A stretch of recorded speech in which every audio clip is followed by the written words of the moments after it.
பாரதிய ஜனதா கட்சியின் மூலமாக அவருடைய தலைவர் ஒரு அறிக்கை வெளியிட்டிருக்கிறார். ஒரு பத்திரிகையாளரை நம்பி பேசுகிற போது இந்த இயக்கம் ஒரு கவுன்சிலால் வெற்றி பெற்றிருக்கிறார் என்று கேட்டார்.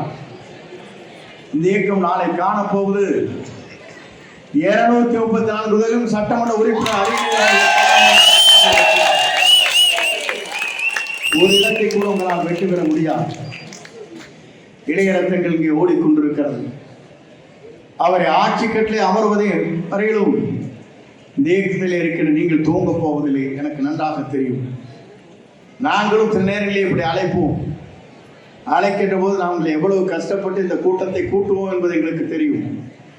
ஆனால் ₹1 கூட செலவு செய்யாமல் இவ்வளவு பேர் இங்கே ஆர்ப்பரித்து நிற்கிறீர்கள் என்று சொன்னால்